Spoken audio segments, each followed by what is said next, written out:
And don't let anybody make you think that God chose America as his divine messianic force to be a sort of policeman of the whole world. God has a way of standing before the nations with judgment, and it seems that I can hear God saying to America, you are too arrogant. And if you don't change your ways, I will rise up and break the backbone of your power.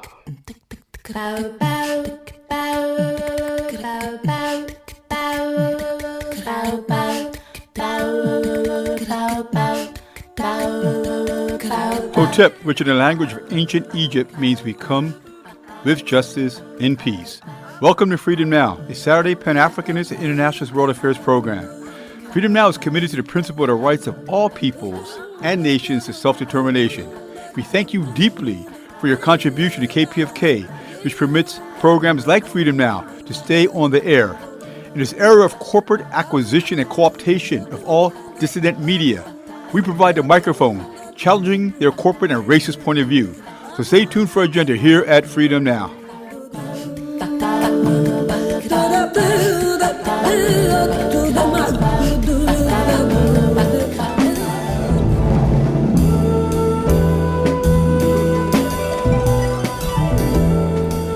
Habari Gani. This is Sister Thage with Freedom Now's agenda for this Saturday, May 2nd, 2026. We commence today's program with our sister Luyanda Kuboka and the African Drumbeat Historical Calendar. Then, this hour, prolific author, radical historian, professor of African American Studies at the University of Houston, and Freedom Now co-producer, Dr. Gerald Horne interviews Robert Tomlinson, Jamaican American artist and scholar of French literature, Professor Emeritus in the French and Italian Department at Emory University, and author of the book Black Montmartre in the Jazz Age. And later in the hour, Dr. Horne interviews Timothy Mason Roberts, Professor of History at Western Illinois University and author of the book After Barbary, Algeria Roles in the French and American Empires. Our music clip mix includes MLK, Zap Mama, Alice Coltrane, McCoy Tyner, Joe Henderson, Donald Byrd, Thelonious Monk, prison radio commentaries, and more. So sit back, phone a friend, and as always we stand ready for revolution.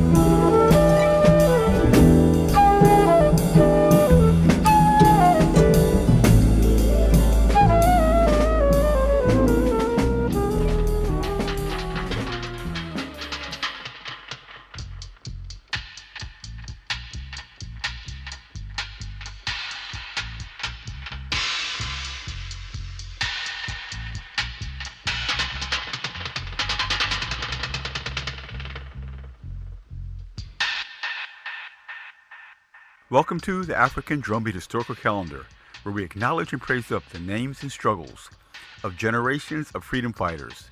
These struggles, these sheroes and heroes have been whited out of history so as to maintain the continued domination of the Third World by the Euro-capitalist 1%, or more precisely, the 0.01%. So let these historical truisms be our motivational guide to liberation. May 5th, 1818. The greatest socialist/communist theorist, Karl Marx, was born in Germany. Karl Marx developed a Marxist theory which argued that the history of all prior existing societies is a history of class struggle which has inherent internal contradictions that produce seeds for its own demise. Regarding capitalism, he argued that as the wealth of society, the surplus of society, is increasingly centralized by fewer and fewer capitalists, the masses of workers would evolve through political organization into a coherent, resistant force that would inevitably overthrow the capitalist class. Marx studied the works of anthropologist Engels, who studied third world societies, their system of communalism, their basis of communism. May 5th, 1941. Ethiopian masses under the leadership of His Imperial Majesty Haile Selassie recapture Addis Ababa and Ethiopia from the Italian invaders after Italy's failed 4-year effort to colonize Ethiopia. This failure fulfills the biblical prophecy which states that a king shall arise from the east that will defeat the forces of Babylon.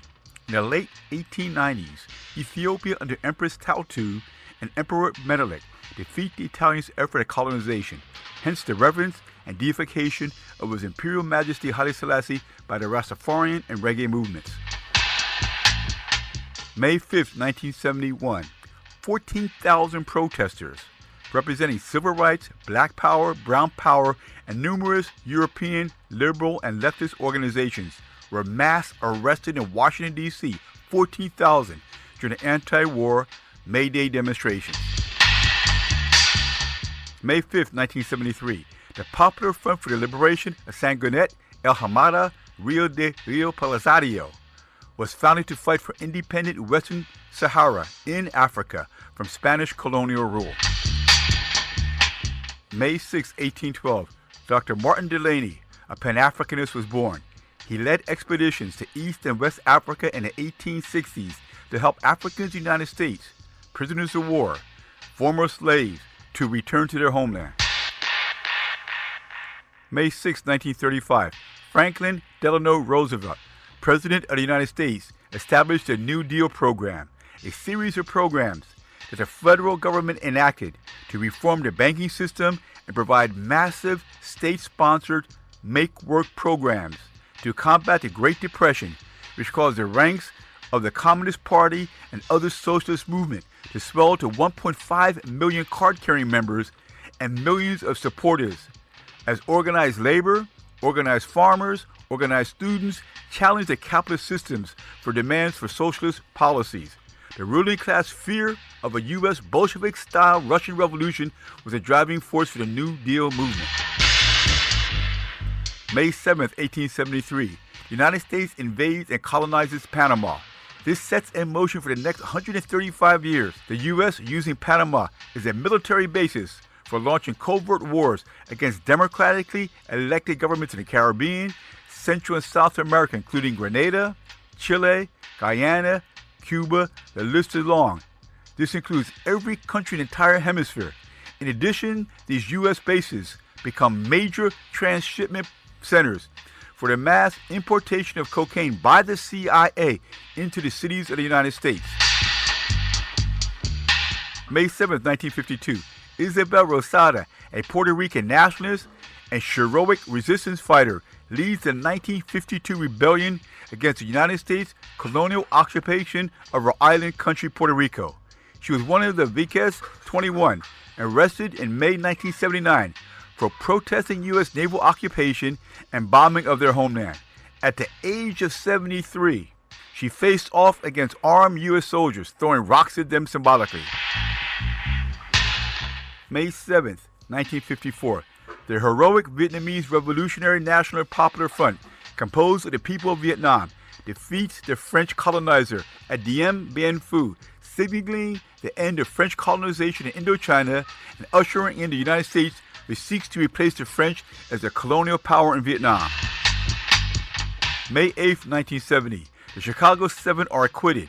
The Chicago Seven, a group of indicted political activists who were part of the massive anti-war demonstration against the 1968 Democratic Party National Convention that turned into a police riot. These activists represented the Black Panther Party and progressive European leftist organizations had their charges dropped due to the combined tactics of mass street protests and legal court action. The same strategy was used to free Geronimo Gijaga Pratt. May 8, 1876, Gertrude Simmons Bonin, a Sioux organizer, pan-Indian activist who wrote about the domestic life of Native Americans, was born. She served as an officer of the male-dominated Society of American Indians. She founded the National Council of American Indians. She was criticized by Indian men for her activist role. She proceeded to write a historical account of women leaders in the Native struggle, setting the foundation for greater presence by women in the national pan-tribal political movements of the 1960s. May 9, 1800, John Brown, a European abolitionist, was born. John Brown died with two of his sons on a God-inspired mission to overthrow the slaveocracy of the United States at Harper's Ferry, Virginia. He mobilized African slaves, prisoners of war, under the banner of the Bible to slaughter plantation owners. May 9, 1920, Celia Sanchez, the Eva Perón of Cuba, was born. She created an orphanage, organized Marina Grajales women's military platoons, and helped founded the Federation of Cuban Women. These programs empowered women as equals in the liberation of Cuba from U.S. imperialism and helped consolidate Cuba into a true socialist state to be inclusive of women's emancipation. May 10, 1930, United Farm Workers leader and co-founder Dolores Huerta was born.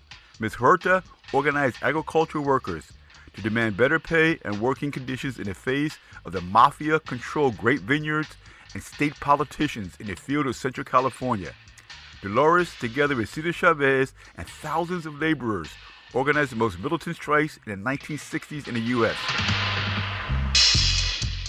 May 10, 1969, the South African Student Organization, SASO, was founded. SASO continued a global tradition of students becoming revolutionary organizers and revolutionary intellectuals, a critical component in the building of a liberation movement and revolutionary parties, providing the cadre for the Pan-African Congress and the African National Congress, as well as for AZAPO, Azanian People's Organization.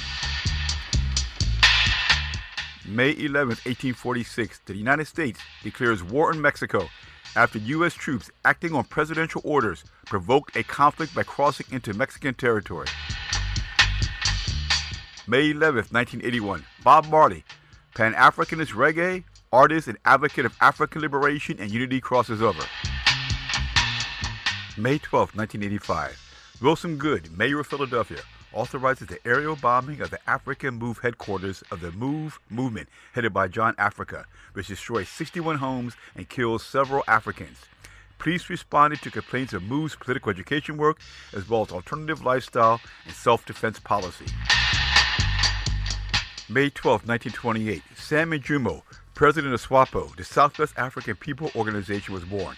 SWAPO is a mass popular people's movement which successfully decolonized the former German and British colony. Then South Africa, European South Africa, seized the mandate and extended control. In 1990, SWAPO successfully defeated the South African racist government in the decolonization struggle of Namibia, which is located in southern Africa. This has been the African Drumbeat Historical Calendar here at Freedom Now.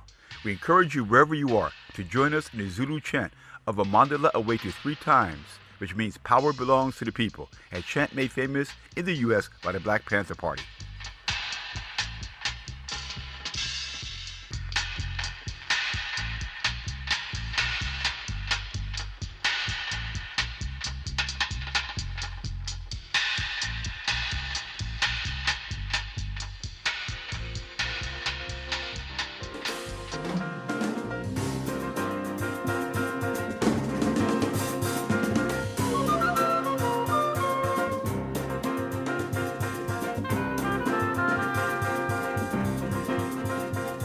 For KPFK Radio, this is Gerald Horne, and with me on the line is Robert Tomlinson, Professor Emeritus of French at Emory University in Atlanta, and author of the book Black Montmartre in the Jazz Age.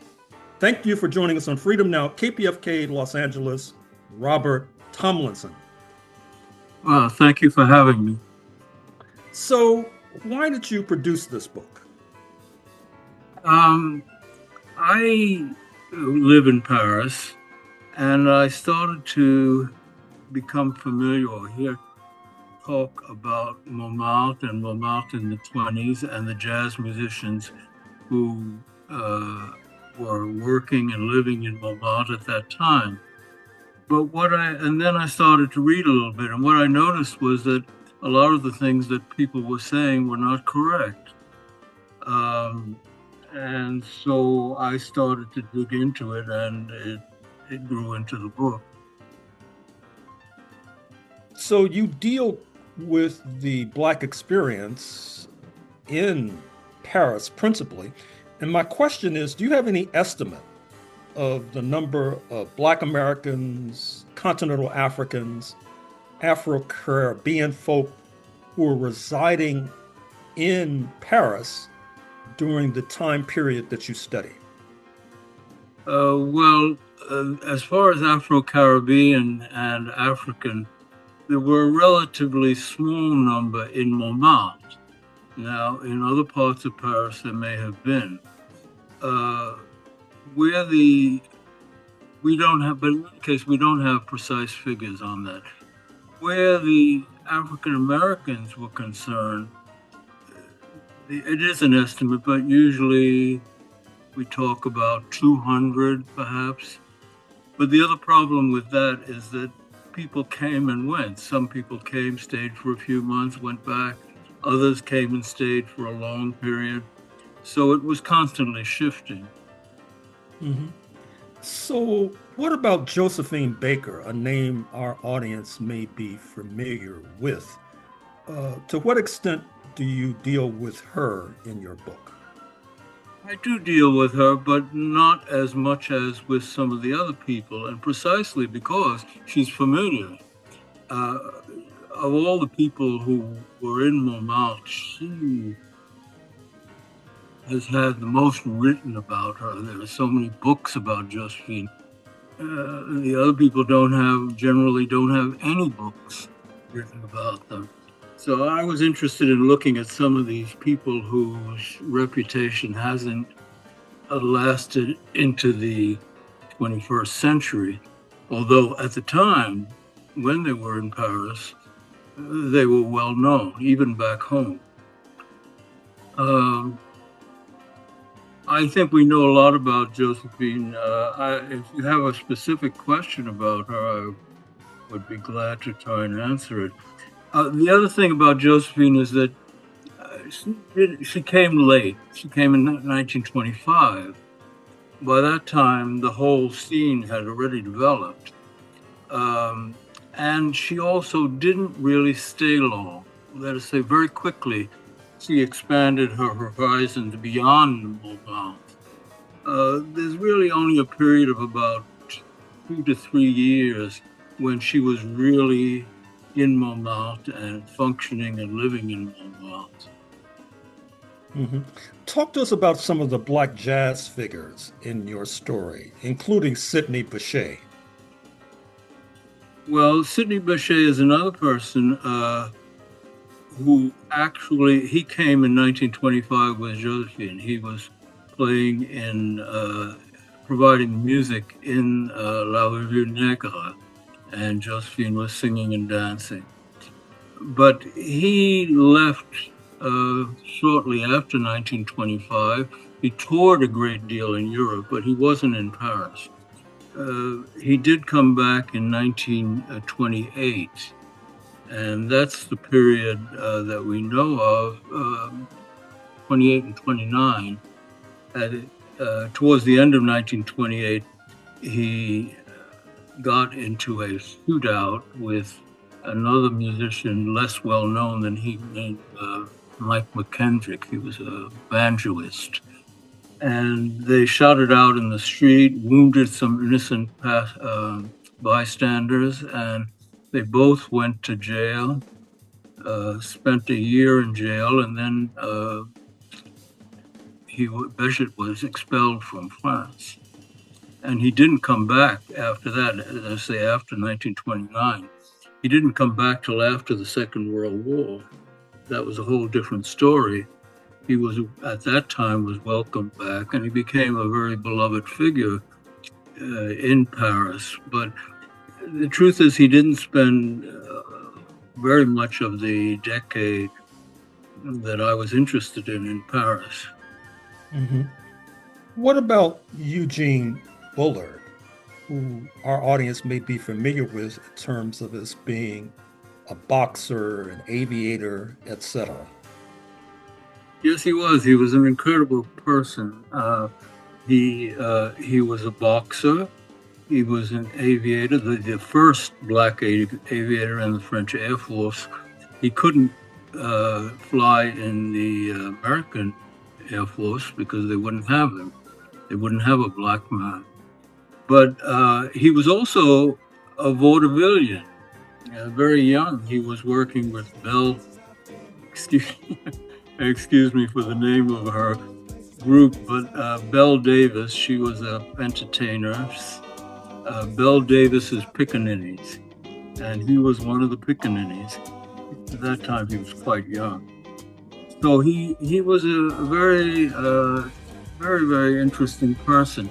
But after he was in the war, flew in the war, when he came back to Paris in 1919, I would say right after the armistice, he noticed that there was a great demand for jazz musicians.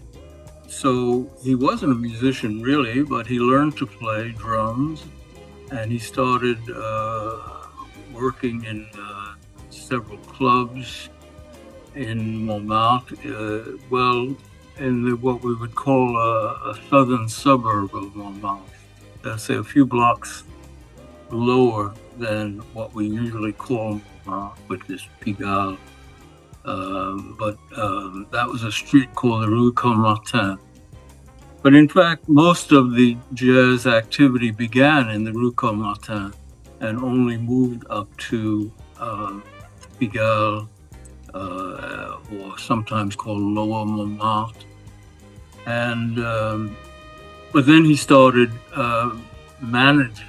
He first started as an artistic director because he had a lot of contacts in Black community, and then he was manager of clubs, and then he even managed to own clubs, which was a kind of a itinerary for several of the Black singers,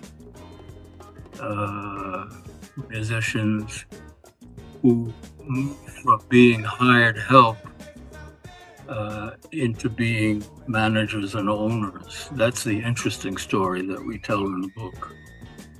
Now, you mentioned that Bullard was able to become an aviator in the French forces, but was not allowed in the U.S. forces, which brings me to this question. To what extent are there push factors that are leading these Black Americans in particular to cross the Atlantic? And to what extent were there pull factors, that is to say, people being attracted to France for various reasons? Well, the question is, why were there so many Black musicians in Paris at that time? During the war, many Americans had come over, but not musicians necessarily. However, there were many Black musicians who came over with James Reese Europe's regiment, which was a Black regiment because the army was segregated. And they saw what was happening in Paris. Well, they liked Paris. And they noticed that people didn't know anything about jazz, but they started to give some concerts. This is during the war. And then after the war, the French had discovered jazz. And you have to remember that jazz was not sit-down music in those days, it was dance music. So they wanted to dance, and they wanted to dance the new American dances. And they thought, quite understandably, that the best people to play that music were Black musicians. And the Black musicians therefore became in demand. All of these clubs sprung up after the war, and they were dance clubs, and they needed a jazz band to play for the dancers. So that was the first thing. There was work available. Now, there were a lot of others who weren't in the war, who hadn't come to France during the war. But the people who were in Paris spread the word, and many people were attracted in that way. What about Bricktop? Who was she, and what role does she play in your story? Well, Bricktop, there's a lot about Bricktop. She became known as the Queen of Montmartre. She had at least more than a half a dozen clubs. She was a pioneer in the sense of owning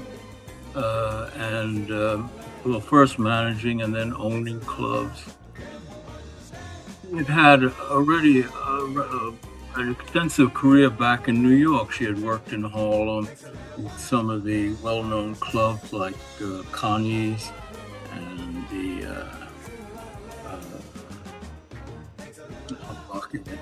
other gentleman. But she had worked in the best clubs in Harlem. But she was called to Paris by Jean Bullard, who at that time was managing Le Grand Duc, which became one of the most prominent clubs. And she made a name for herself. She sang in her club, but she herself admitted that she wasn't a singer, really. She sort of talked her songs more than she sang them. It was her personality and her management skills that made her a success. But she didn't come until 1924. So she was really riding on the backs of the people who had come earlier, like Bullard, who had come in 1919, Frances Jones, Florence Jones, who had come in 1921, and then Louis Mitchell, the drummer, who was the leader of the Jazz Kings.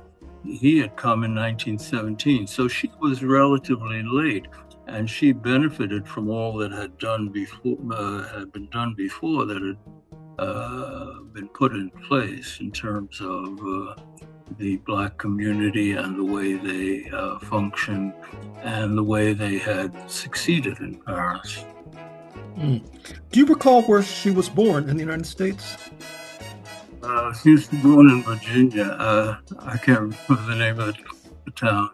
Mm-hmm. Finally, Robert Tomlinson, author of the book. Do I have time to say something about where people were born? Of course. Yeah, because the Black Americans in Paris met opposition, not from the French, who were relatively tolerant. They met opposition from racist newspaper writers, from American expatriates living in Paris, American tourists.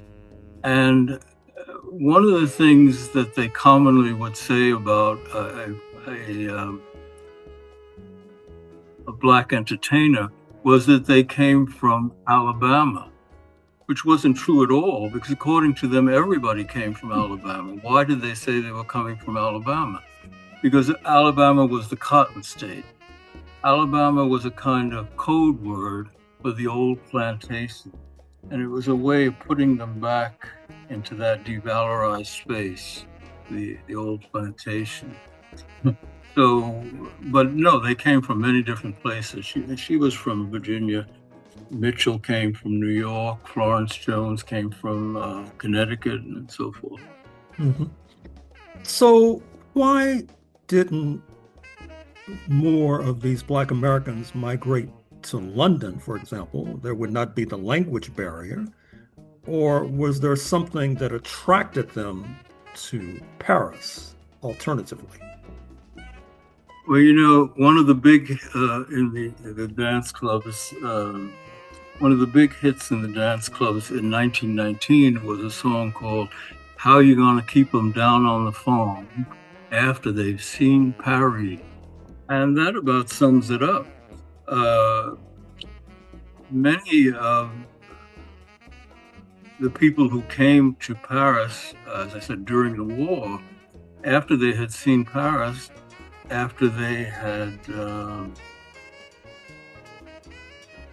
seen how beautiful Paris was. If you talk about London and Paris, of course, Paris is obvious. Even a Londoner would say that Paris is beautiful than London. The food is better. Now, the food has improved in London in latter times. But when I first went to London, the food was awful. And so there was the good food in Paris. There was the wine, the champagne. But the most important thing, I think, was, and remember that the soldiers when they came to Europe, they didn't go to England. They landed in France. That was the first place they saw. And it obviously made a good impression on them. But probably the most important thing is that France had a tolerant society and also a set of legal framework, a legal framework that they could, that supported them, that protected them. The English, although they were not as racist as many Americans, they were more racist than the French. And I think that was a big difference. Well, Robert Tomlinson, author of the book Black Montmartre in the Jazz Age, I'm afraid we're going to have to leave it there. But thank you for joining us on Freedom Now, KPFK, Los Angeles. Thank you.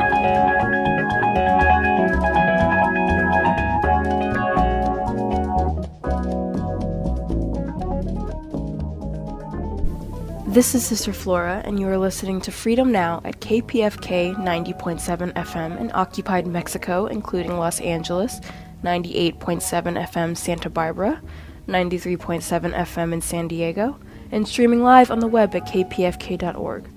Today's program, as well as 10 prior editions, can be reheard at kpfk.org/audio archive, and scroll down to Freedom Now.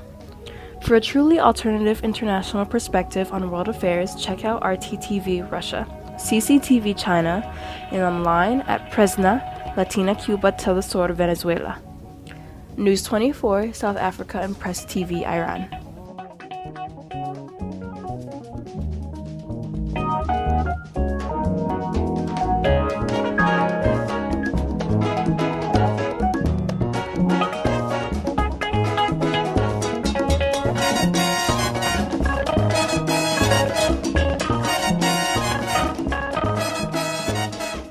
Parenti, presente.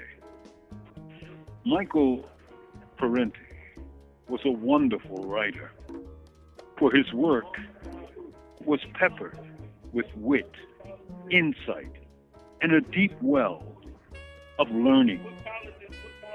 Years ago, I received one of his books that I found particularly interesting on the Roman Empire. His thinking was original and groundbreaking and made you think of Rome and its empire in a brand new way.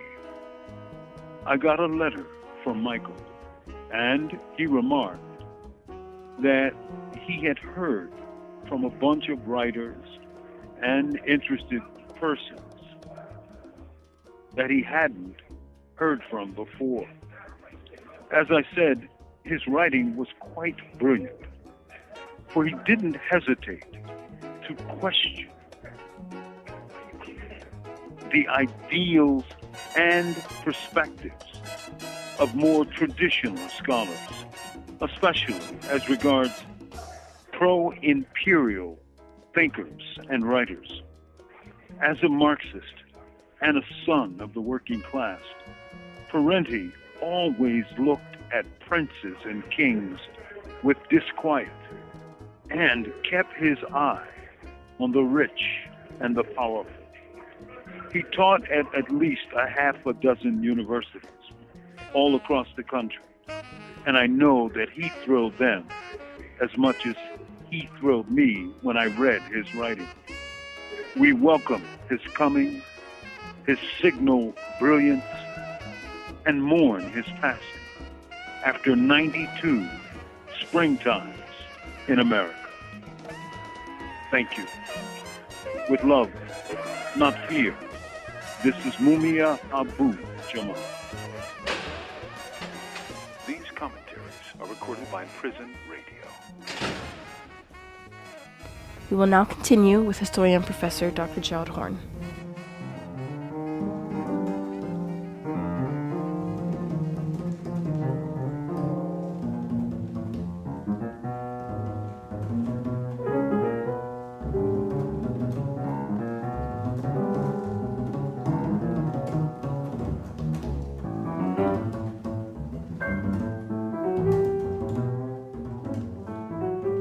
For KPFK Radio, this is Gerald Horne, and with me on the line is Timothy Mason Roberts, professor and chair of the Department of History at Western Illinois University, and author of the book After Barbary, Algeria's role in the French in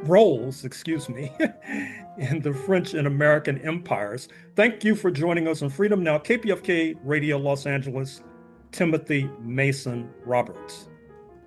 Thanks, Gerald. Glad to be with you. And we're glad to have you. So why did you produce this book? So I, in my dissertation quite a long time ago, I came across a source that had alluded very obscurely to an effort by the French Emperor Napoleon III to adapt the U.S. 1862 Homestead Act to French Algeria to develop it economically as a kind of settler colony. And I kind of parked it away, didn't explore it at the time, but really it always, intrigued me about how things that we think about happening entirely within American history, tinging this idea of American exceptionalism might actually have had transnational boundaries. And so I developed that, and it became the book. I joined the kind of chorus of scholars who were trying to rethink this idea of American exceptionalism. I also, I'm as an American historian, but I dabble in French history. And so I think the book challenges some ideas of French exceptionalism. I put the two empires in conversation, and I argue that, empires not only need most empires not only need land or space, they also need places to try out ideas of empire. And I argue that Algeria functioned as this kind of place where American and French imperialists could think about and try, and sometimes successfully, sometimes not, concepts of empire. They were in conversation with one another, with each other. I also, though, make the point that Algerians themselves had agency, normally in resisting imperialism. And so the book has several episodes in how these kinds of interactions take place over the course of the French Algeria from 1830, the first time that France invades Algeria, all the way through the Algerian successful War of Independence in 1962. So you discuss a plan to resettle Black Americans from the United States in Algeria. Yeah. When was this plan concocted? Why was it concocted? And what happened to it? Yeah, I think you choose an interesting verb there, concoct, and it does come across to us today as a little bit of a fascinating sidelight. Some people listening will be familiar with colonization projects in the 19th and through the early 20th century that intended for African Americans to leave the United States and, expatriate to Africa, normally destined for West Africa, Liberia, primarily.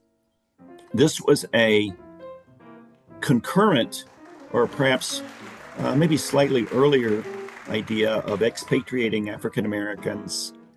I speak of it as part of the story of what happens after the American Civil War, when radical ideas, flourish not only in the U.S. in terms of what we call radical reconstruction, but what happened in the United States, the destruction of slavery, the immediate, at least on paper, declaration that African Americans were citizens, it fired the imaginations of people elsewhere. The French people, many French liberals took great encouragement from the preservation of the Union and in some ways used that to help topple Napoleon III and reestablish republicanism in France. Scholars have talked about that already. The famous Statue of Liberty is the French gift to Americans to salute them for vindicating republicanism. But my chapter shows that the story went even farther. Quote unquote liberals in French Algeria got enthusiastic too about the idea of broadening republicanism. And a man named Charles Saint-Amant, who is a settler in Algeria, publishes a plan basically called Algeria and the Free Negroes of the United States, published in 1866. But his scheme is to say, actually, despite all of the encouraging signs in the United States, the destruction of slavery, the declaration of citizenship for African Americans, there are a lot of signposts already that suggest that African Americans won't be able to really exercise full citizenship in the United States. My plan is to bring them those who want to come to Algeria to take up farming, to help cultivate, to help quote unquote civilize Algeria. Saint-Amant was attracted to African Americans because of the common Christian heritage that they shared with most French people. And so the plan never really went anywhere. I don't know that any African Americans actually resettled in Algeria at the time under this plan. But I think it's nonetheless a really interesting story because it shows us the dimensions or ramparts of bold rethinking of Pan-Africanism, of African identity that straddles the Atlantic Ocean. And it shows us that, Pan-African conversations were not only, held in English. There were, French-speaking people were very interested in repatriation or expatriation schemes for African Americans. And it shows us that the story of Reconstruction really did have global dimensions. So to fast forward to the 20th century, who was Jessie Fawcett and what was her role in Algeria? Yeah, Fawcett was an important member of the literary circle known as the Harlem Renaissance. She is a novelist. She's also a writer for the NAACP. She will, in my story, she is a critical, intellectual traveler who, like other Americans, like other African Americans, visited Paris. Many African Americans, were familiar, saw Paris and France as a kind of second home. Some African Americans, expatriated there for long periods of time. Fawcett was unusual in that she didn't stop in Paris. She learned about the possibility to travel to Algiers, and she found herself in Marseille and got a friend of hers to go with her. They cross the Mediterranean, and so they explore Algeria early 20th century, and she writes about it in several accounts that are published. She is her experience there is complicated. She is kind of an American celebrity. She is also a person of color whom French officials disdain. She is a person who finds herself in kinship momentarily with Algerians. She introduces American readers to Algeria, and this is an important chapter in the book because it shows possibilities for Americans to learn about Algeria long before the War of Independence in the 1950s and 60s. But Fawcett doesn't really become engaged in a kind of identification or affinity with Algerians after her return, after her leaving Algeria.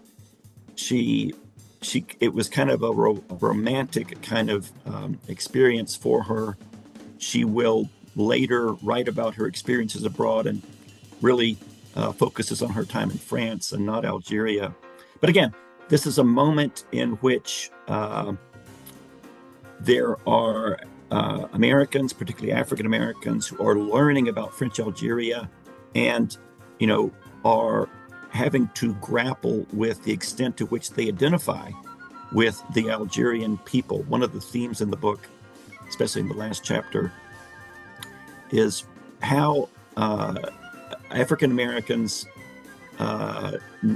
perceive the so-called color line, the phrase of W.E.B. Du Bois regarding Algerians. Are Algerians, a quote unquote, black African population, or are they something else? And there's a tension in how African Americans perceive Algerians. I would say Fawcett is a luminary in that conversation. And what about Josephine Baker? Who was she, and what role does she play in Algeria? Yeah, Josephine Baker, a famous, very famous African-American woman. She goes to Paris after World War I and really has quite a career. She is an entertainer, an exotic dancer, probably almost certainly the most famous American in France in her day.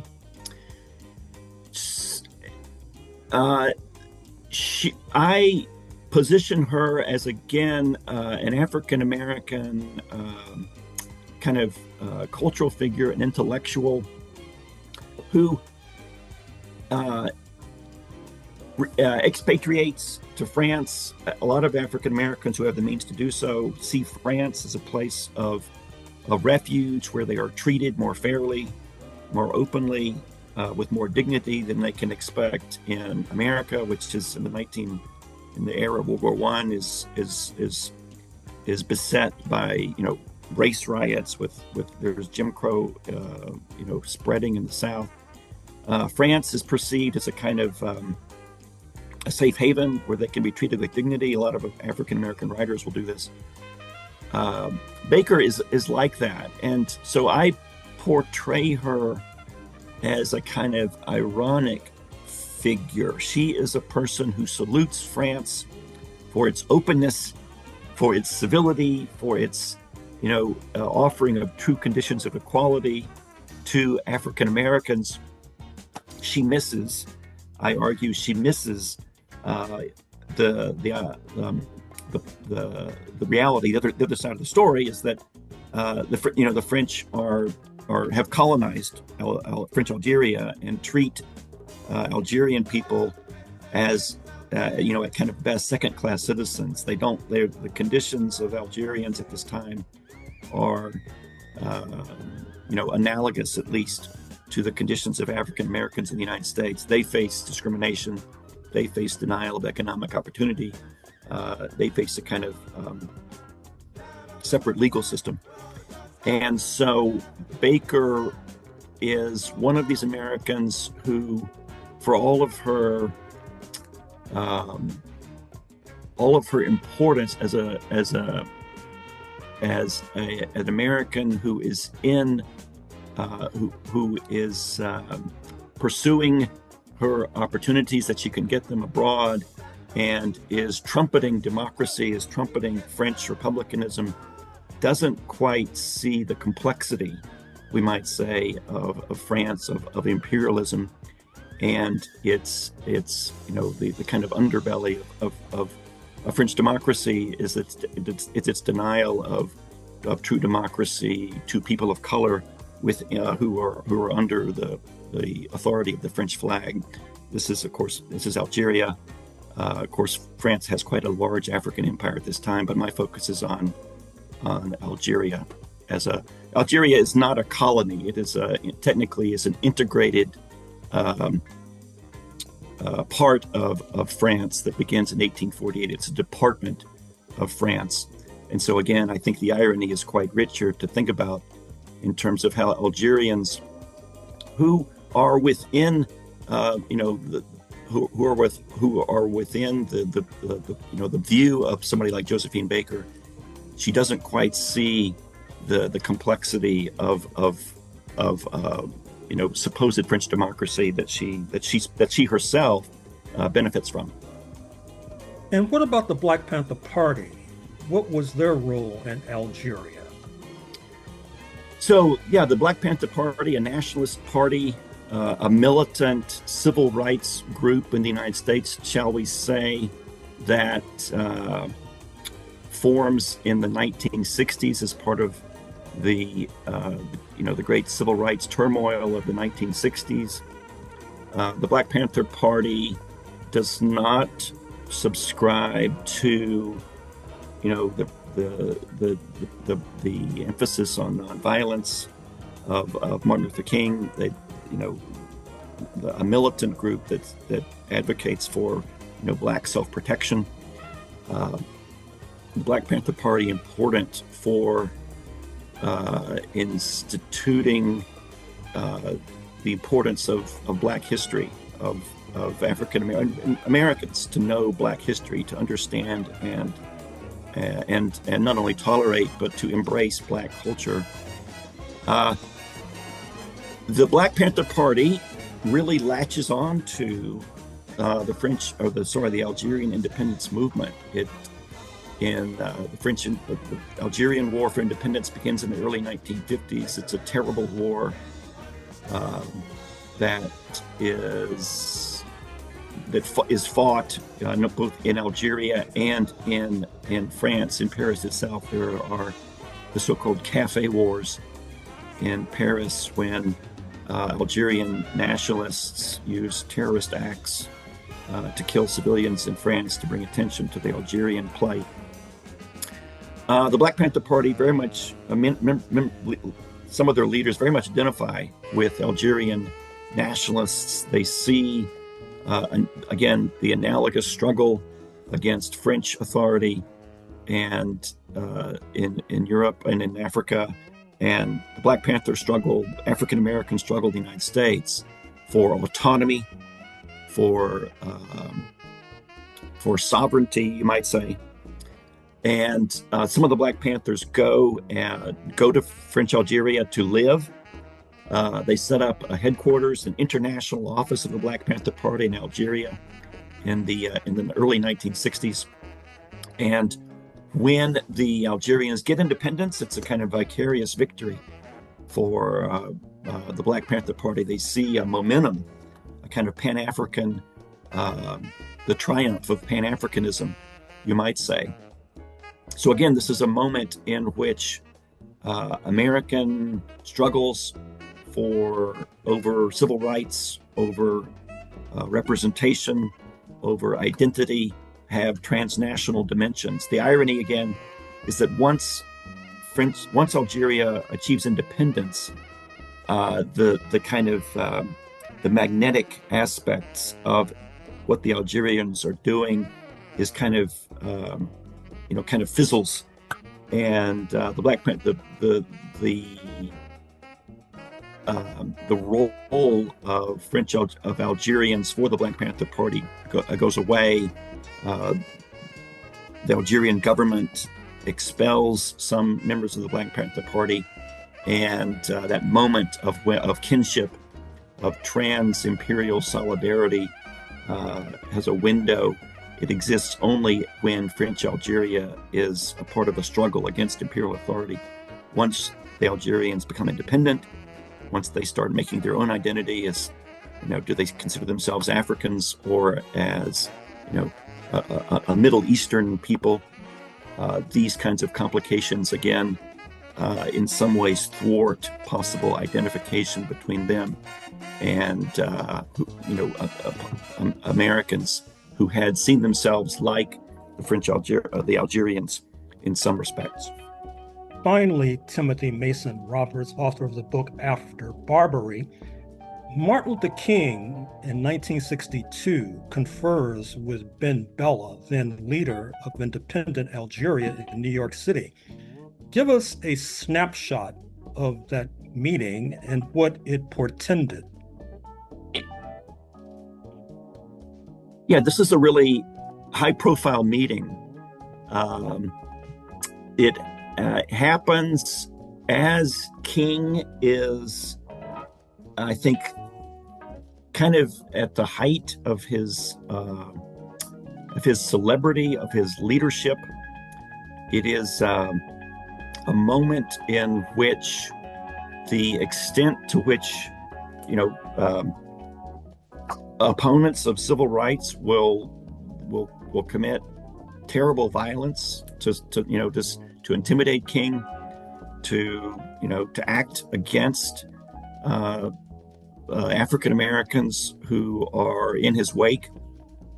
He meets with the Algerian leader Ben Bella in New York City. They have a conversation that is highly reported in the newspapers. And coming out of that meeting, King it's interesting. He says that the causes of the Algerians and of African Americans is the same cause. It's this moment in which he comes across as quite a militant perspective. He says, what the Algerians are doing is righteous, and it is the prospect of King moving off of his what we know typically is, traditionally his nonviolent posture, but he signals that, he just, at the very least, he does not condemn, the Algerians using violence to achieve independence. This is a time in which King is beginning to be critical of the American efforts in Vietnam. And so this is a moment in which King is on the verge of a kind of stridency that is surprising to us when we see him as a champion of pacifism, of civil disobedience. It shows the ramparts of his thinking, but it also shows the extent to which the Algerian independence movement really fired the imaginations of many African American leaders of different political stripes. And this was a moment of kind of, again, transnational solidarity that King and Bella come out with. They shake hands. They say that they're kind of brothers, and it really clinches, I would say, a moment of Pan-African solidarity, even with the figure of Martin Luther King. Well, Timothy Mason Roberts, author of the book After Barbary, we're going to have to leave it there. But thank you for joining us on Freedom Now, KPFK, Los Angeles. Thanks so much, Gerald. And in closing, we'd like to thank our guests, Robert Tomlinson. Thank you, Timothy Mason Roberts. Thank you to our producers, Dr. Gerald Horne, Brother Brandon, Sister Flora. Thank you, Anthony Ballas. Thank you to our board op, Sly, and all those who made today's program possible. Please stay tuned for The Signal with our brother Dino coming up next here on KPFK 90.7 FM in Los Angeles.